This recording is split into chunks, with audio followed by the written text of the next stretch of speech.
नमस्कार, खबर मतलब की में आपका स्वागत है। आपके साथ मैं दीपिका सिंह। और सबसे पहले बात करते हैं आज की सबसे बड़ी खबर की। जी हां, लोकसभा के बाद 3 तलाक बिल राज्यसभा से भी पास हो गया। तो बिल के समर्थन में 99 जबकि विरोध में 84 वोट पड़े और इसके पहले विपक्ष की इस बिल को सिलेक्ट कमेटी में भेजने की मांग भी सदन में गिर गई। तो राज्यसभा में 3 तलाक बिल पास होने के बाद कानून मंत्री रविशंकर प्रसाद ने कहा कि आज एक ऐतिहासिक दिन है। दोनों सदनों ने मुस्लिम महिलाओं को न्याय दिया। इसके पहले बिल पर चर्चा के लिए 4 घंटे का समय तय किया गया था। बिल को लेकर बीजेपी ने अपने सांसदों को व्हिप जारी किया था। राज्यसभा में बिल को पास कराने के लिए मोदी सरकार की राह में इस समय आसान होती दिखी थी। और जब जदयू और एआईएडीएमके के सांसद सदन से वॉकआउट हो गए थे, तो कानून मंत्री रविशंकर प्रसाद ने बिल पर चर्चा के दौरान कहा कि 3 तलाक संबंधी विधेयक मुस्लिम महिलाओं को न्याय दिलाने के मकसद से लाया गया है और उसे किसी राजनीतिक चश्मे से नहीं देखा जाना चाहिए।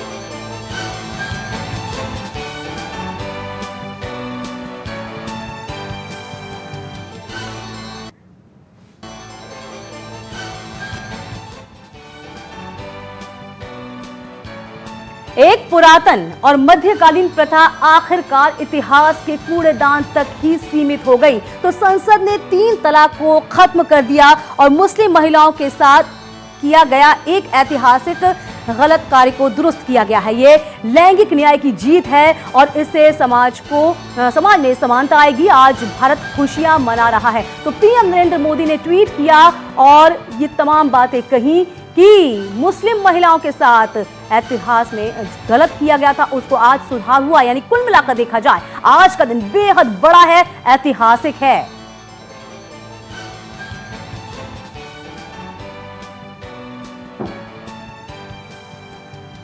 तो 3 तलाक बिल दोनों सदनों से पास होने के बाद सत्ता पक्ष ने स्वागत किया। उन्होंने कहा कि सरकार अपने वादे पर खरा उतरी है। बहुत ऐतिहासिक है आज का दिन। इस हमारे मुस्लिम समाज की जो बेटियां हैं, जो बहनों हैं, उनके साथ जो नाइंसाफी चल रही थी, आज दोनों हाउस ने उनके साथ न्याय किया है। मुझे इस बात का बहुत संतोष है।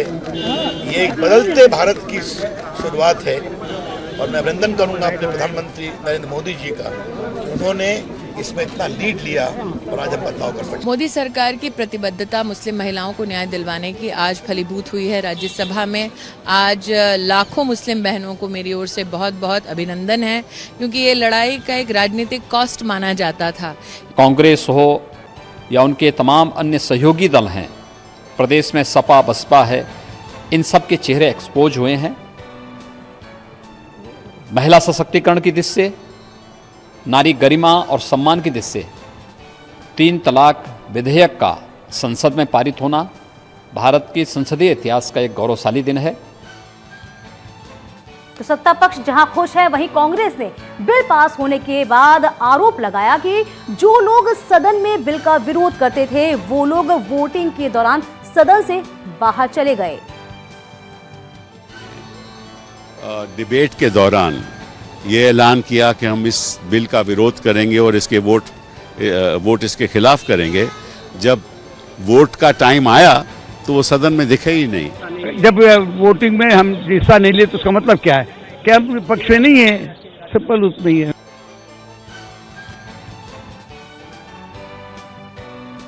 तो राज्यसभा से 3 तलाक बिल पास होते ही बरेली में 3 तलाक की शिकार महिलाओं ने खुशी की लहर दौड़ गई है। 3 तलाक पीड़ित निदा खान ने भी बिल पास होने पर मोदी सरकार का शुक्रिया अदा किया। उनका कहना है कि मुस्लिम महिलाओं के लिए बड़ी कामयाबी है। उन्होंने कहा कि अब जब कानून बन गया है तो मुस्लिम महिलाओं की लाइफ सिक्योर हो चुकी है। आपको याद होगा कि हलाला, 3 तलाक और बहुविवाह जैसी कुरीतियों के खिलाफ आवाज उठाने वाली आला हजरत खानदान की बहू निदा खान के खिलाफ दरगाह आला हजरत से फतवा तक जारी हो चुका है और कट्टरपंथी मुल्लाओं ने उन्हें इस्लाम से भी निष्कासित कर दिया था। के बाद राज्यसभा में बिल पास होना एक बहुत बड़ी बात है आज से काफ़ी 4 साल पहले से देखा जाए तो नरेंद्र मोदी लगातार चाहते थे कि बिल पास हो जाए, उसके लिए काफ़ी उन्होंने कोशिशें भी करी, लेकिन आज जाके बिल पास हुआ। और मुझे लगता है जितनी भी 3 तलाक पीड़िताएँ हैं जिन्होंने इसके लिए लड़ाई लड़ी, संघर्ष किया, इस्लाम से खारिज तक किया गया लोगों ने, सिर्फ इसलिए क्योंकि 3 तलाक उन्हें कैसे न कैसे अपने रिलीजन में रखना था। आज हमारी खुशी का कोई ठिकाना ही नहीं है। हम इतने खुश हैं कि आप लोगों को बयान नहीं कर सकते। अगर ये बिल पास हो गया है तो हमारे लिए तो जैसे कि हमें ज़िंदगी मिल गई हो, और आज तक जो औरतों ने ये सब कुछ झेला है उनके लिए तो बहुत ही खुशी की बात है जो अब इस चीज़ से मुक्ति मिल जाएगी। आगे आने वाली उसमें तो औरतों को तलाक नहीं होगी, और आगे से मर्द लोग डरेंगे इस चीज़ से कि हम तलाक देंगे तो हमारे लिए एक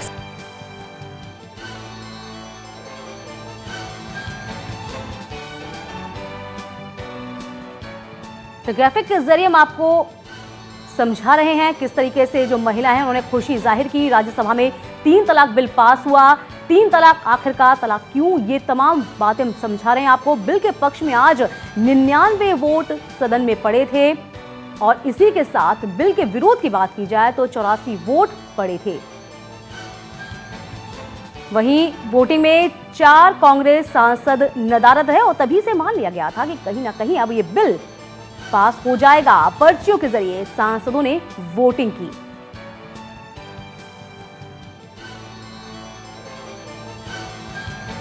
टीपू सुल्तान की जयंती पर एक बार फिर से घमासान छिड़ गया है। सत्ता में आते ही बीजेपी विधायक ने उनकी जयंती पर ऐतराज जता दिया, तो मुख्यमंत्री येदियुरप्पा ने भी टीपू सुल्तान की जयंती नहीं मनाने का आदेश दिया।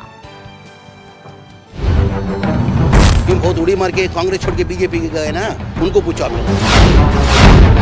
100% आई अपोज।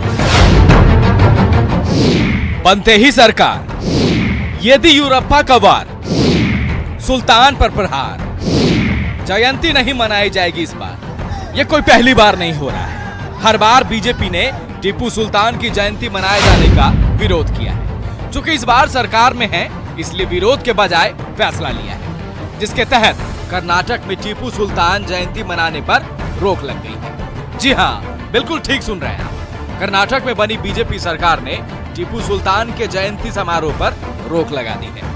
सोमवार को हुई कैबिनेट की बैठक में न सिर्फ टीपू सुल्तान जयंती नहीं मनाने का फैसला लिया गया, बल्कि मुख्यमंत्री कार्यालय की ओर से कन्नड़ संस्कृति विभाग को रोक से संबंधित आदेश भी जारी कर दिया गया है। जिसके बाद बेंगलुरु से लेकर दिल्ली तक कांग्रेस ने येदियुरप्पा के इस फैसले का विरोध करना शुरू कर दिया है। She is a minority man. Tipu is a minority man. They are against minorities in this country. BJP people are not secular. नहीं, हमको मालूम था, हमको उम्मीद थी बीजेपी हुकूमत आएगी। ये टिप्पू जयंती जो कांग्रेस की हुकूमत के अंदर 2016 के अंदर टिप्पू जयंती जो अनाउंस किए थे, अगर बीजेपी हुकूमत आएगी इसको रद्द करेंगे करके हम उम्मीद थी। हमको इतना जल्दी रद्द करेंगे करके नहीं था। सियासी ध्रुवीकरण इनका मुद्दा है, इनका मकसद है, और इसी मकसद को सामने रखकर ये फैसला लिया गया। सुना आपने, बीजेपी पर अल्पसंख्यक विरोधी होने का आरोप लगा रही है कांग्रेस, तो वहीं बीजेपी भी कांग्रेस पर तुष्टीकरण और पोलराइजेशन का आरोप लगाती रही है। आपको बता दें कि कर्नाटक में होने वाले चुनाव से पहले न्यूज 18 नेटवर्क को दिए अपने इंटरव्यू में बीजेपी अध्यक्ष अमित शाह ने टीपू सुल्तान जयंती मनाने को लेकर कांग्रेस पर जमकर हमला बोला था। टीपू सुल्तान की जयंती से कांग्रेस ने पोलराइज करने की शुरू से कोशिश करी चुनाव को। वोट बैंक अपीसमेंट के लिए ही टीपू सुल्तान की जयंती मनाई गई। आपको बता दें कि कर्नाटक में 2015 में सिद्धारमैया सरकार ने टीपू जयंती पर कार्यक्रम आयोजित करने का फैसला किया था, और बीजेपी ने उसका विरोध किया था। बीजेपी तब से लेकर अब तक दोहराती रही है कि प्रदेश में टीपू जयंती मनाने की कभी परंपरा नहीं रही। इसलिए विरोध के बावजूद बीजेपी की तरफ से येदियुरप्पा सरकार के फैसले को सही ठहराया जा रहा है। आप मनाए ना मनाए एक अलग बात है, लेकिन मैं समझता हूं कि जो भी हिंदुस्तान में जिन्होंने भी मुल्क की आज़ादी में हिस्सा लिया है और जिन्होंने मुल्क को आज़ाद किया है, उनको हमेशा सम्मान मिलना चाहिए, हमेशा उनको याद करना चाहिए। वोट की राजनीति के लिए कांग्रेस आक्रांता टीपू सुल्तान का मनाता था, जश्न मनाता था, दिवस ही नहीं जश्न मनाता था। मैं बधाई दूंगा मुख्यमंत्री कर्नाटक येदियुरप्पा को, उन्होंने राष्ट्रीय हित और देश के स्वाभिमान के हित में ये कदम उठाया। अमूमन ये लड़ाई नवंबर महीने में छिड़ती है, लेकिन इस बार ये लड़ाई 3 महीने पहले ही शुरू हो चुकी है। इसकी वजह है कोडगु के विधायक केजी बोपैया, जिन्होंने मुख्यमंत्री येदियुरप्पा को पत्र लिखकर टीपू जयंती मनाने पर रोक लगाने की गुहार लगाई थी। पत्र में उन्होंने लिखा कि कोडगु लोगों के खिलाफ टीपू सुल्तान ने बिना किसी कारण के युद्ध शुरू किया था। इस युद्ध में बड़ी संख्या में कोडगु लोग मारे गए थे। दरअसल 10 नवंबर को मैसूर के शासक टीपू सुल्तान की जयंती मनाई जाती है। सरकार में आने के बाद से सिद्धारमैया टीपू सुल्तान को फ्रीडम फाइटर साबित करने पर तुले हुए हैं, जबकि बीजेपी उन्हें कट्टर मुस्लिम शासक मानती है। साथ ही मंदिर तोड़ने और बड़े पैमाने पर हिंदुओं का धर्म परिवर्तन कराने का आरोप भी लगाती है। Bureau report, news 18 network.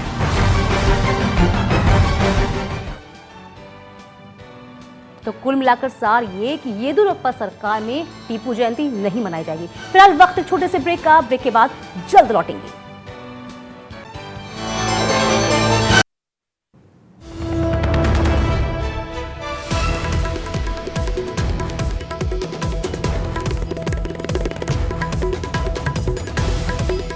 बड़ी खबर आपको बता दें, इस वक्त आ रही है।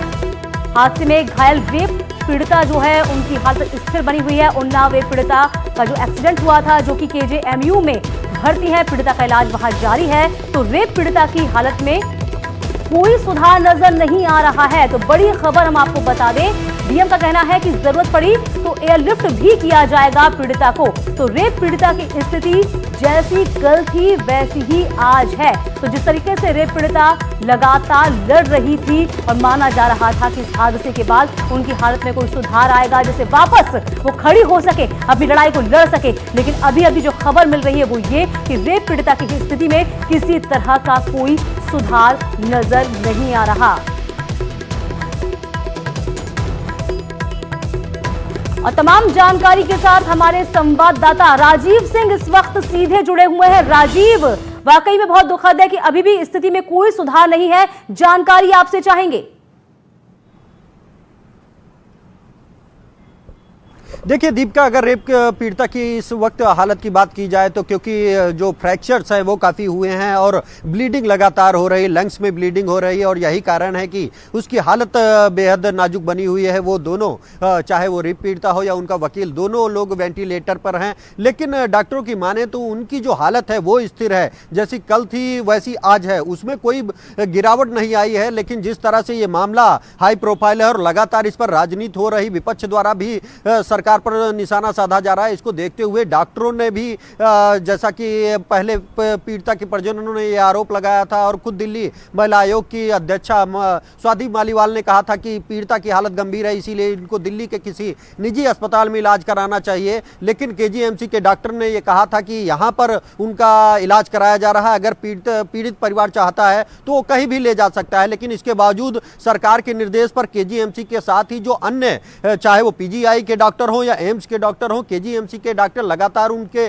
संपर्क में हैं और किस तरह से इनका बेहतर इलाज किया जाए उस पर ध्यान दिया जा रहा है। और ये भी कहा गया है कि अगर देर सवेर जरूरत पड़ती है तो पीड़िता को एयरलिफ्ट भी दिल्ली किया जाएगा और वहां उनको बेहतर इलाज मुहैया कराया जाएगा। लेकिन फिलहाल जो पीड़िता की हालत है वो स्थिर बनी हुई है। और साथ ही साथ क्योंकि इस मामले को लेकर जो पीड़िता के चाचा हैं, जो पीड़िता के परिजन सुबह से धरने दे रहे थे और ये मांग कर रहे थे कि जो ये हादसा हुआ था उसमें पहले ही पीड़िता की हत्या की जा चुकी है और जो दुर्घटना हुई थी, मार्ग दुर्घटना में पीड़िता की चाची और मौसी की मौत हुई थी। ऐसे में उनके अंतिम संस्कार के लिए, शव के अंतिम संस्कार के लिए जो रायबरेली में जेल में पीड़िता के चाचा महेश सिंह बंद थे, उनको पेरोल दी गई है। ऐसे में कल उन्नाव में सुबह 11 बजे उनका अंतिम संस्कार किया जाएगा और महेश सिंह को रायबरेली जेल से पुलिस सुरक्षा में वहां पर लाया जाएगा। उन्नाव के गंगा घाट पर जो पीड़िता की चाची है उनका और मासी का अंतिम संस्कार होगा। उस दौरान महेश सिंह रहेंगे पुलिस कस्टडी में और अंतिम संस्कार की जो प्रक्रिया है उसको पूरा होने के बाद वापस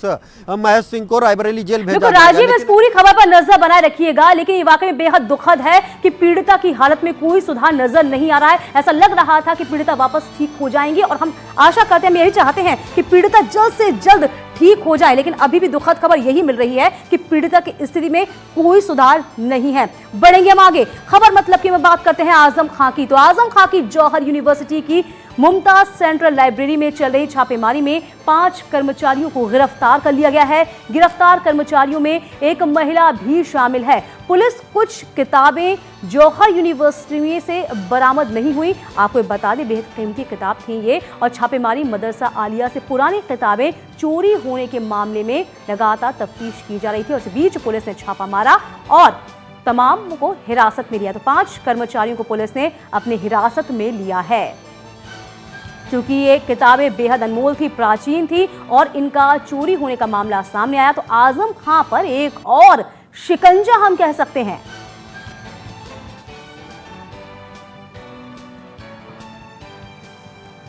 तो 5 कर्मचारियों में एक महिला कर्मचारी भी शामिल है। तो प्राचीन किताबों के चोरी होने का पूरा मामला, जिस पर पुलिस ने छापा मारा जौहर यूनिवर्सिटी में, जो कि आजम खां की है। 5 कर्मचारियों को पुलिस ने हिरासत में लिया है।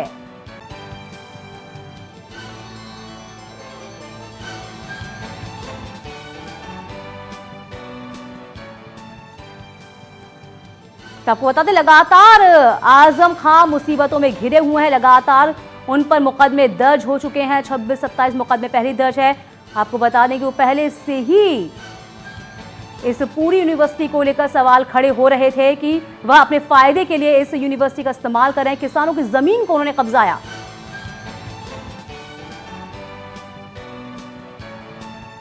चलिए अब आपको दिखाते हैं राजस्थान के अजमेर की एक भयानक तस्वीर, जिसे देखकर आप हैरान रह जाएंगे। अजमेर जयपुर राष्ट्रीय राजमार्ग पर किशनगढ़ जीवे के टोल पर एक और लापरवाही बड़ा हादसा सामने आया। पहली तस्वीर आप देखिए, आपका कलेजा भी मुंह को आएगा। देखिए कैसे कार चालक की लापरवाही कई लोगों के लिए जान पर भारी पड़ गई। हालांकि इस हादसे में कार ड्राइवर भी घायल जरूर हुआ है। गनीमत ये रही कि इस हादसे में किसी की जान नहीं गई। दरअसल अजमेर से जयपुर जा रहा परिवार टोल टैक्स चुकाने के लिए जीवी के टोल प्लाजा पर रुका और इस दौरान कुछ पैसे नीचे गिर गए। चलती गाड़ी से उसे उठाना भारी पड़ा। पैसे उठाने के चक्कर में ड्राइवर का पैर एक्सीलेटर पर पड़ गया और इसके चलते गाड़ी असंतुलित होकर जीवी के टोल बूथ पर जा पलटी। हादसे में परिवार सहित जीवी के टोल पर मौजूद टोल कर्मी भी इस हादसे का शिकार हुए। अचानक हुए इस घटनाक्रम के बाद टोल टैक्स पर हड़कंप मच गया। जीवी के एम्बुलेंस की मदद से घायलों को राजकीय अस्पताल पहुंचाया गया, जहां पर इनका इलाज जारी है।